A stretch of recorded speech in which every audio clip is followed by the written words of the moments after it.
Dear Mrs. Leech and Mr. Armstrong, thank you for being here with us. As you may know, we are the Indiana Jones fan community of Spain. We've been promoting and enriching the world of Indiana Jones for more than 10 years through exhibitions with original objects. Also, we publish a magazine in Spanish. It's the only paper magazine that is published nowadays in the world, and all with original content in which we put interviews with, for instance, some years ago here we had Robert Watts, the producer, Wolf Kalla, and Paul Freeman. So we try more or less, because this is our passion, to continue with Indiana Jones. I don't know if a style of life or more or less a philosophy and way of thinking. Fantastic. So it's a great honor for all of us to have you here, and we would like to ask you some questions if you're nice. Yep, of course, it's an honor to be here. Very well. So this question goes for both of you.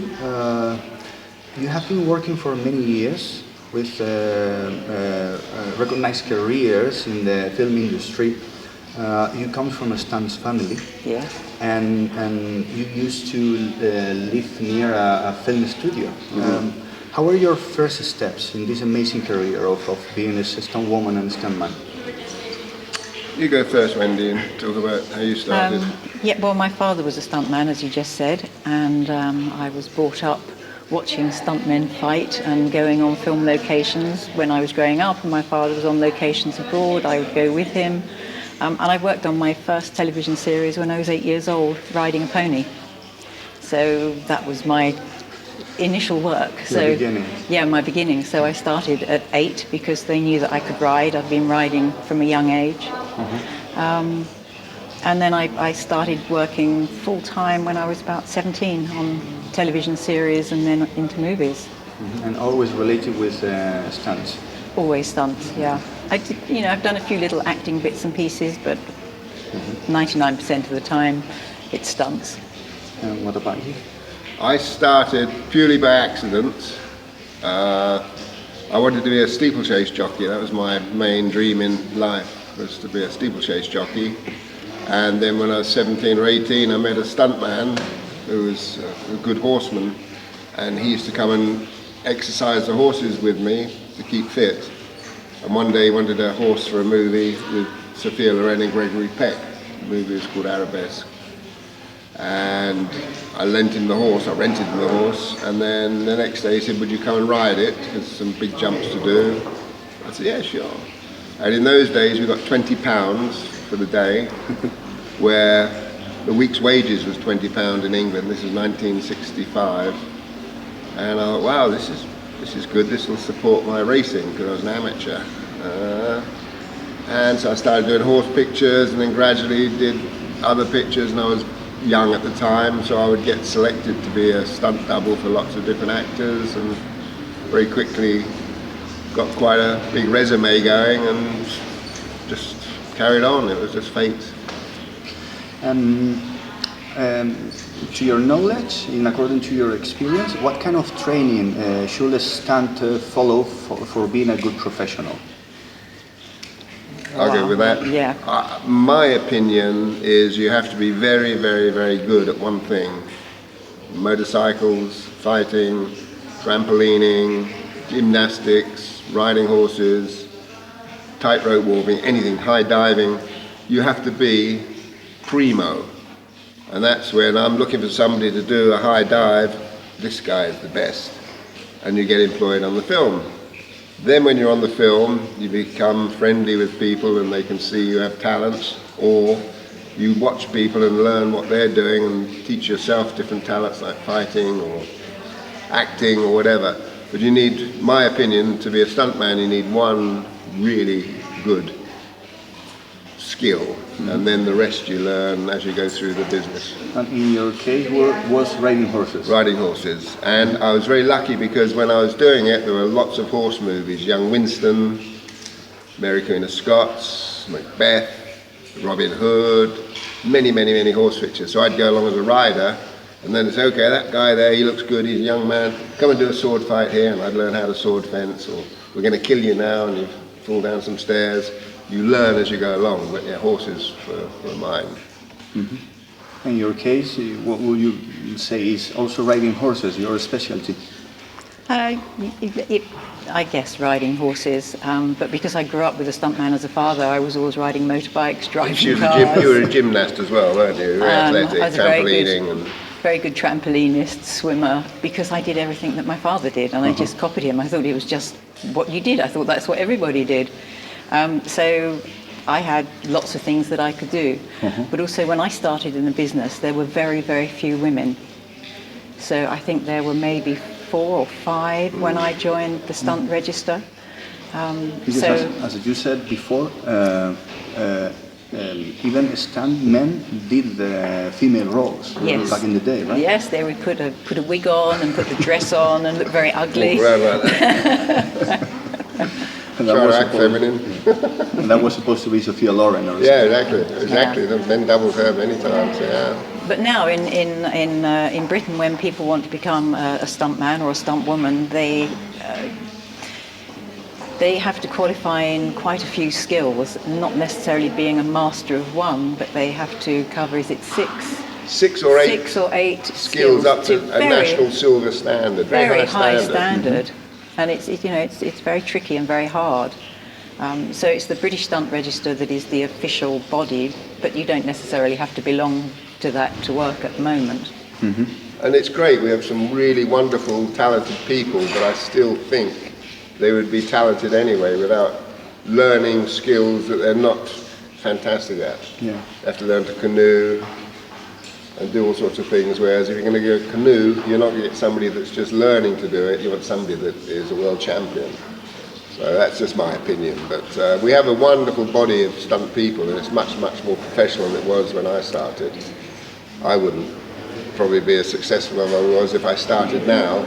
Well, you're in the Guinness Book of Records, so that means something. Fantastic. I've got a BAFTA, I've got an Academy Award for Science and Technology, I've been in the Guinness Book of Records, I've got a Taurus Award, but I've been very lucky to have started as far back as I did to get the skills or the recommendations I've got. Yeah, times have changed quite a lot since we started. Yeah, it seems, and in many professions related with the industry. Now, yeah, a lot of people know. It's completely different now, yeah. Very, very different. Okay.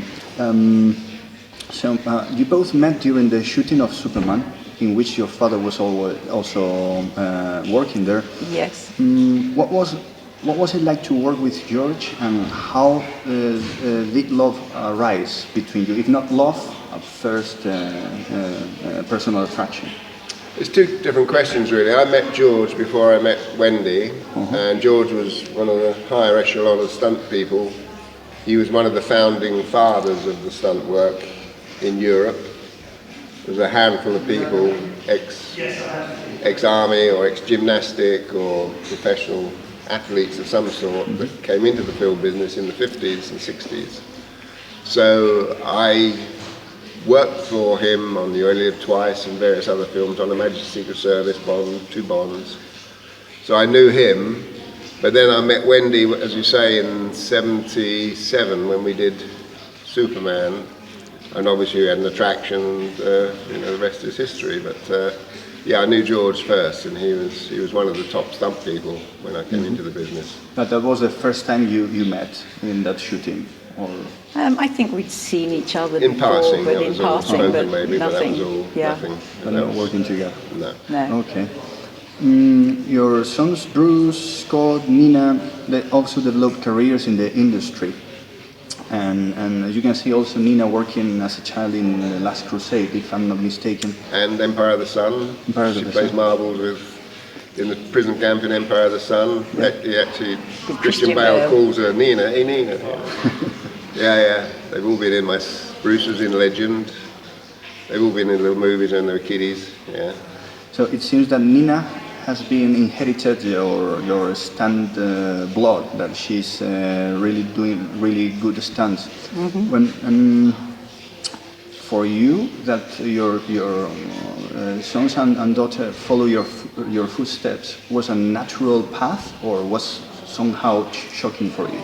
It was surprising, although not surprising. Our other daughter, Georgina, she was the little girl in Black Beauty that has the little grey horse, Merrylegs, and she's a good stunt woman and horsewoman as well. But it was sort of a surprise that they went into the business, but in some ways it's understandable because they've grown up travelling the world with us, living all around the world, from China to Mexico to Israel and everywhere in between. So it's obviously an attraction for them, and they see mum and dad and they know people, so when they go looking for work, when they go on a film set, they know everybody knows them. And it wasn't too surprising, and yet I was sort of surprised that they did. My two sons started off with special effects. One, Bruce, still does special effects. He's a very, very clever technician. Scott was a clever technician, but he always wanted to do stunts like his dad. So he now did the last 6 Tom Cruise movies and everything else. So. And now you can tell that more or less the business has changed, maybe for a stunt person related with CGI and computers and the such.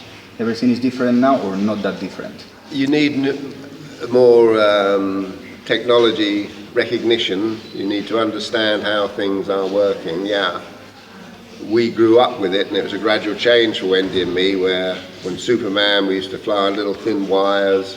Now you have wires as thick as your finger that can pick a car up, but before we had wires that would snap like that if too much pressure came on them. Constantly, yeah. Always. But we gradually got used to the change in technology of computers and being able to have a pad on the floor in here when you're doing a fall off the table onto the ground. We would either have to make these floor slabs out of rubber and make them look like the real floor, or not show the floor, because we had to fall on pads. But nowadays you can crash down on the pads and they can just erase it on the computer. Yeah. So we had to learn that as we went along, but at the same time our kids have grown up with that technology, so it's not as hard for them even, really. It's like kids nowadays with computers, they all can use a computer because they've used little devices when they were tiny, whereas when we started with computers it was magic. It was like Alien. Yeah, so it's just natural progression, but all the kids have grown up with it, but they're still grounded in reality. We have horses at home, they have responsibility, and they've seen me as a coordinator and Wendy as a coordinator, the pressure and the discipline you have to organise things. You don't just turn up with your stunt bag on the set and have a coffee and go and fall off a chair and get paid and go home. There's a lot of homework that goes into it. They know that, so they've grown up with a good apprenticeship, which is what people don't have these days. People don't do apprenticeships. If you're in the old days, if you're a carpenter, you spent 3 years with somebody, old man, teaching you how to do the job, and you're an assistant and you have an apprenticeship. So our children have really grown up with an apprenticeship by travelling with us and watching us, although it wasn't classed as an apprenticeship, it was a sort of silent one. Yeah. So, considering your careers, which job or which moment would you say was the most dangerous when it comes to your profession? They're never dangerous afterwards, but the night before they all look dangerous. I got an Academy Award, Science Technology Award for the fan descender, and I invented it because I had to jump off a 340 foot, that's 120 meter building in Mexico City, and you couldn't do that for real, so I had to come up with an idea of a way to slow myself down. That was very dangerous before, but when we did it, it was easy. I did a 100-foot fall on the Final Conflict, one of the Omen series. That's a long way, 30 odd meters, and you're doing 60, 70, 75 kilometers an hour when you when you stop. There's a lot of pressure on your body. That's dangerous. Afterwards, it's not dangerous because you walk away from it. Wendy did an amazing one on Superman with Lois Lane, and helicopter crashes on the Daily Planet, and Margot Kidder falls out, hangs onto the seatbelt, and then falls 35 meters, and Superman flies up and catches her. You tell him what it was like. It was amazing, onto boxes into as well, not cardboard, into... rig of cardboard boxes. They didn't have airbags then. So when you hit the cardboard box at that sort of velocity, it's hard. You imagine you're in a car doing 75 kilometres an hour and you stop in this distance from 75 miles an hour. That's the pressure on your body, and that's what she had in cardboard boxes. They stop her in 1 metre. So your shape should be perfect for this Yes, kind of job. exactly. If not, if you come face down, you break your neck. If you don't open your knees when you go in, because your knees go past your head, you knock your eyeballs out. You know, it's very technically difficult. You have to be aware of where you are in the air, so you have to have that ability to, and I think that's where my trampolining and my acrobatics and things came in. So But also, you have to act. You can't look like an Olympic diver in control of your body. You have to look completely out of control. That's the secret of stunt work, is not looking like a professional athlete. You are the character. Yeah, the character, and what the character's motivation is when he's doing whatever the action is. But you have to do that, but at the same time you have to be in a position to survive. It's like a performance inside a performance. Yeah, you have to be a mimic, because you know, if I'm doubling for an actress and she's running down the road before she falls over, I like to sit and I like to watch her. I like to see how she moves, because everybody moves differently. So when she runs, they do the take, then I can't turn up on the set and run like me. I have to run how she runs, because otherwise you can immediately see the difference. She might run with her feet out, you know, so you can't run like an athlete, because it'll look totally wrong in the edit. Yeah, that's the secret of stunt work, is being able to mimic somebody but do it safely. Now, talking about your career also as a director, if we're not mistaken, your first job as a second unit director was in 1979 in Operation Bear Island. Bear Island, that was the first big one, probably, yeah. How did you get the job, or how do you recall the experience? I'd been doing little bits of, they'd been choreographing a lot of stuff and placing cameras on films before, and the director, a lovely man called Don Sharp, had trusted me, and he'd got his big break on a film about a boat chase through Amsterdam. I forget what it's called now. But he was a second year director on that, and somebody recognised his talents and gave him a directing job, and he just trusted me and knew that I knew what I was talking about, and had faith in me and let me go and do. Puppet on the Chain was a film he did the second unit on, Puppet on the Chain in Amsterdam. But yeah, he just recognised I had a certain talent and let me go and do it, you know. And afterwards, as a director for 2 episodes of Young Indy. How was that? That's fantastic, absolutely fantastic. I got the job because I was doing a film called Universal Soldier in Los Angeles. And George Lucas called me up and said, we want an action sequence filmed in Spain, and they bought the footage from a movie called Old Gringo with Barbara, the actress, I think it was name in a second, and Gregory Peck. They bought this footage from a train crash called Old Gringo, and we wanted to re-edit the train crash and put young Indiana Jones into it. So every night after my preparation on Universal Soldier, I'd meet with George Lucas and we'd edit the footage of the train crash. Jane Fonda was the woman, sorry, not Barbara. Jane Fonda was the actress in Old Gringo.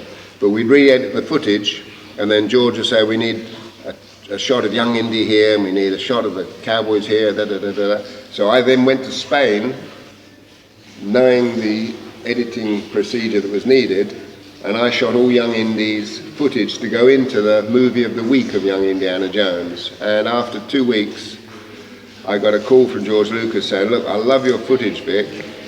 Steven Spielberg's going to direct an episode, but he can't do it. Would you like to direct the episode? So I said, yeah, give me 2 seconds to think about this. He said, of course I would. So that's how I got started, you know, with Lucas and co. And that was a fantastic experience, wonderful experience. You also have worked with the with the most recognized directors from the recent cinema history, such as Lucas, Spielberg, Ridley Scott, Scorsese, Paul Verhoeven. So, for you, what would you say was the most gratifying experience regarding these directors you've worked with? Yeah, for working with them, because they're heroes of mine, for me the most gratifying thing is that they eventually trusted me and gave me the freedom to shoot movies for them, because they're very good directors, because they're very specific what they want their movie to look like. So to have the trust to give me to go and shoot it and accept it was very, very gratifying. It made me feel great, absolutely wonderful. Because not many of them want you to begin with. Yeah. I'm being sent along because of budget reasons. There's not enough time for them to shoot the stuff. They could probably shoot it okay, but there's no time because of what movies are. There's never enough time in a movie. So they didn't necessarily want me there until I started shooting and filming, and then they realized, wow, this is actually an advantage for me. And so you gain their confidence. So it's quite a process, but it's very gratifying when it works. And because you can feel the trust. Yeah. And for you, which director did you feel more gratifying working with? Oh, I think that's difficult to say because every job is different. Or one you have a fond memory of somehow? Spielberg was good. He loved it, didn't he? Spielberg was fantastic to work all with. All the action in the Indies, he would hand it over to Wendy to do all the stuff, you know. And Spielberg is not an action person, so he's even more amazed that a woman could do things that he wouldn't want to do. You know, he's okay if a man does it, okay, that's okay. But to trust a woman and tell her what he wants, and you know, when you hit the ground here, it's pretty fantastic, wasn't he? He thought the world of it. Yeah. Another question. Do you think if you had directed the film Speed as originally planned, you would have come to direct one of James Bond's Pierce Brosnan films? Or? I could have done. If we could have, would have, should have. But that's fate, it never happened. But I was very close to directing Speed, yeah. Although Jan de Bont did a fantastic job and it's a brilliant film, so I might not have done it as well. So you can never tell in life, you know, which way you turn and how things happen. But I would have liked to have done. That would have been my ambition, was to do a Bond. Yeah. I've directed a lot of action on them, but it never the whole movie. And Wendy, of the three indie girls you played, Alison Doody, Karen Allen, Kate Capshaw, which is your favorite character as a character, and also actresses? If I guess you had the chance to work alongside them, which would you say was a more wonderful person of these three actresses? The character that I liked was the character that Karen Allen played, because she was quite feisty and quite a tomboy, and it reminded me of myself. So I really liked her playing that part. They all brought something different to the table. Kate Capshaw is a lovely lady and was great to work with. I didn't have quite so much to do with Alison because there wasn't quite so much action for me on that one. I think you set the standard for the girls in Indiana Jones with Karen Allen. What was her character called? Marion. With her character and the action she did, as good as any man could do, and I think that set the standard for the other two movies, really. But it was her character that I really liked, I think, because of that. She's a fighter. Right? Yes, yeah. You did too well. Yeah. She was the ultimate, good girl. Bash him in the chin, you know. Yeah. You believe she could do it and drink. But still vulnerable. It was great, really good character, I thought. Fabulous. You couldn't both work sadly on Indiana Jones, the Kingdom of Crystal Skull, because you have prior commitments. Do you have any regrets somehow of not being able to participate in this project? For me, I regret not completing all 4 Indiana Jones, Because I was convinced we were just making 3 and that was it, and I think we did 3 really good films and they were perfect for the period that we shot them in. I think the 4th one came too late. It's a different world. Different world and a lot of CG in it. Yeah. So it just changed the way it was made, really, completely. To me, it wasn't Indiana Jones. It had the characters, but it wasn't Indiana Jones. It was a good enough movie. Not good enough. It was a good movie. It made a lot of money.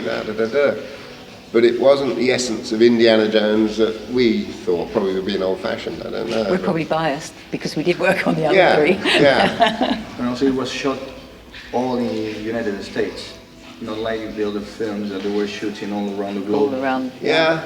That never worried me that really, because it's the story of the adventure. But to me, it was the wrong time of the world. Movies had changed by the time that one was made. Mm-hmm. And I regret not doing it because it was an Indiana Jones. I didn't do it. But I don't regret not doing it because I didn't think it was similar to the other movies. So it's a strange quandary. And any hope, or would you like to join somehow the 5th project? I would. I think the 5th one will be a really good movie because I think they learnt a lot from the 4th one. We learned a lot on the first 3, and I think they thought they could, I don't know what they thought with the 4th one, but I think they learnt a lot with the feedback they got from it. So I think this time, they're very, very clever, shrewd, brilliant filmmakers. They wouldn't make the same mistake, if you want to call it a mistake. They wouldn't make the same mistake again. So I'd love to be involved, but who knows, it's a different world. It's too soon to know, right? Yes, yeah. I'd like to work on it. Yeah, me too. Yeah. I don't know how, but having coffees. So, Wendy, a question for you. You have worked on the recent film Wonder Woman. Mm-hmm. Do you have the feeling that somehow you have contributed to give more visibility or to empower the female role in the film industry, not only in this film but maybe along your career? Or? Yeah, I think in the beginning when there were so few women when I started, it just sort of gradually changed. And women are much more accepted now in the film industry, and they're quite a force to be reckoned with. I don't know that whether I personally changed anything, but I think the industry changed over the years itself because it had to. Because now young little girls, they can look at themselves on the screen and they can say, that can be me, that can be me. Yes, Absolutely. yes, yeah. I think you raised the profile of women in films because you did some high-profile films. And there was never any question that it was a woman doing the woman's work. The work, So it did raise the profile, and lots of people that have, stunt girls that have envied Wendy's career or copied her career are now stunt coordinators in their own right. So it's encouraged other people to. And they're better than a lot of men as coordinators. They're really, really clever, intelligent, and there's no difference between women and men. But they were people that followed in Wendy's footsteps, so I think she's encouraged them to get where they are, yeah.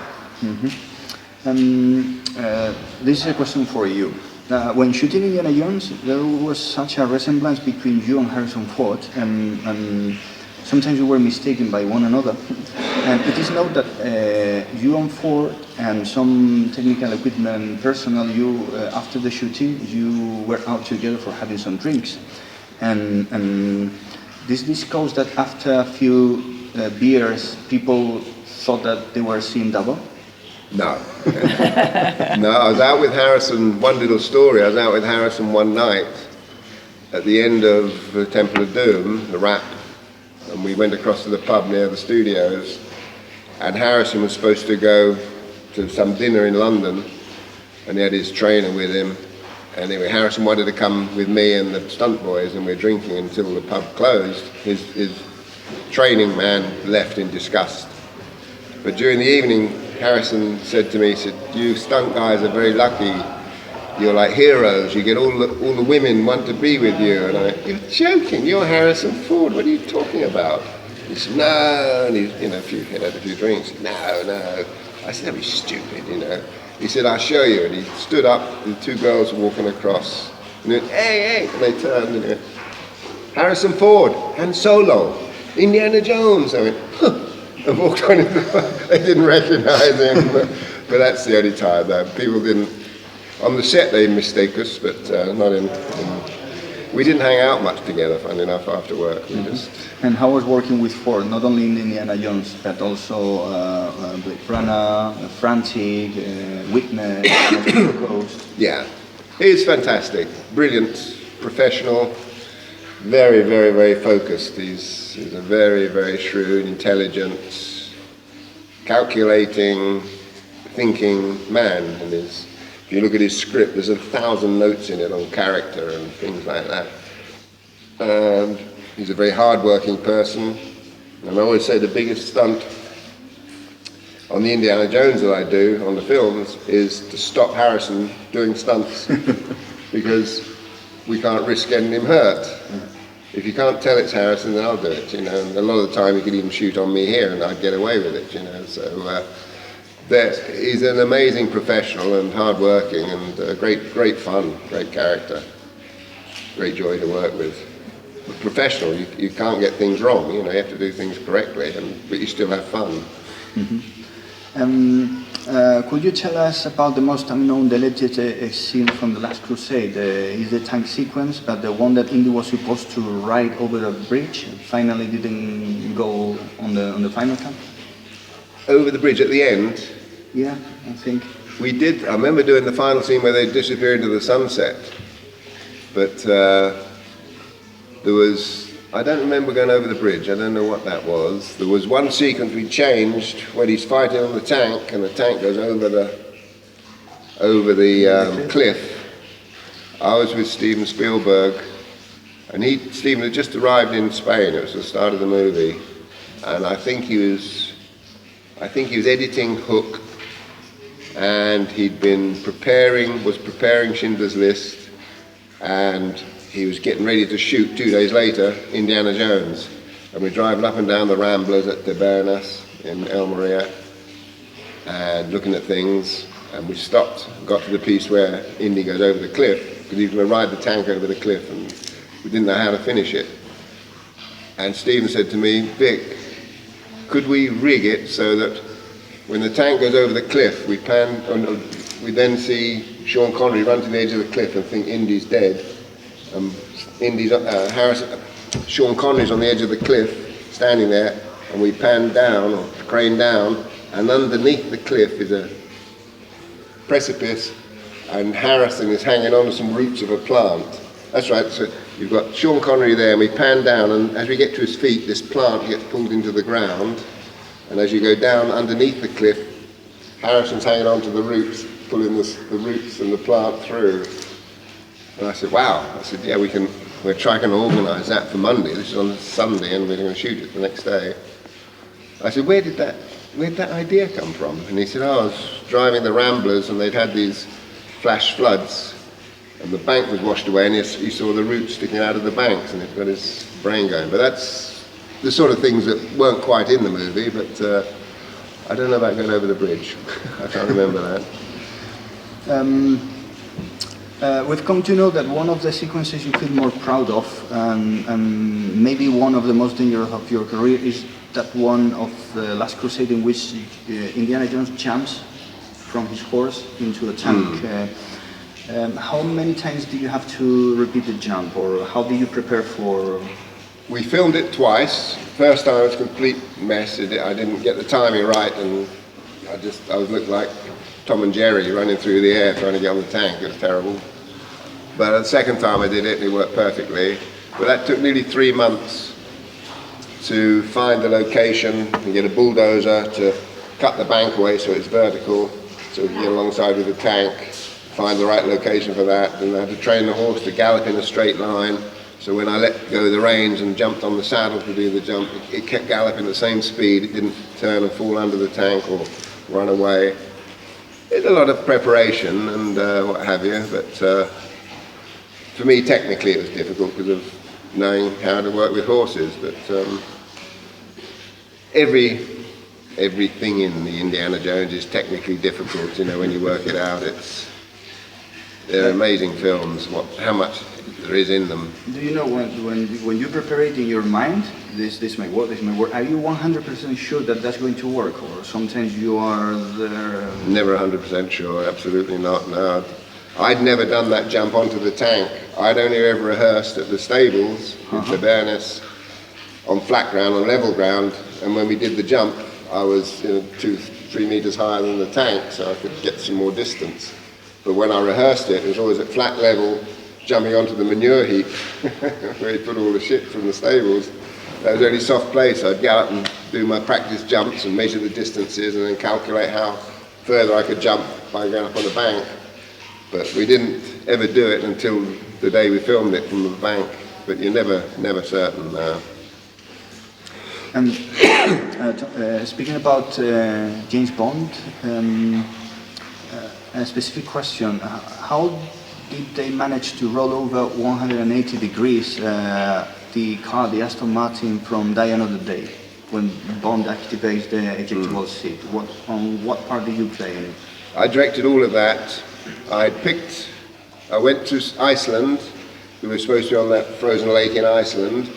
We got extremely lucky with the weather, but to make the car flip onto its roof, you have to put a cannon. And a cannon is a piston built in the passenger seat with a big telegraph pole in it. So it's like a gun barrel with a telegraph pole in it, and you drive along, you press a button, and that telegraph pole fires out of the car. So because it's on hard ground, that doesn't go anywhere, so the car goes up in the air. So we couldn't do that in Iceland because of the frozen lake, otherwise you punch a hole in the lake, we'd all be dead. So we did the lead up to it in Iceland, and then I'd remembered an airfield in Gloucestershire in England that had no horizon. It was on a hill, so you had no horizon. So we made cut-out one-dimensional, two-dimensional and three-dimensional icebergs from different distances. Painted it was an airfield, so we painted the tarmac ice-coloured, wet it down, and then we drove along and did the cannon turnover, and then they repeated the process, but the cannon, so it came out the roof because the car's now upside down, and we towed the car, fired the cannon, and it went back on its wheels again. So technically it's quite a difficult thing. And no CGI, yes? No. Only to remove the rope that's pulling the car and stuff like that, yeah. Nowadays you wouldn't put one-dimensional or three-dimensional icebergs. It would all be, the background all be put in. And the ground, you wouldn't worry about it, but those days, what's in camera, you have to try and so there's the work of an artisan. Yeah, almost, 100%. Yeah. And now comes the last question, the most difficult question, I think, from all time. This was for you both. In a fight, who will win, Indiana Jones or James Bond?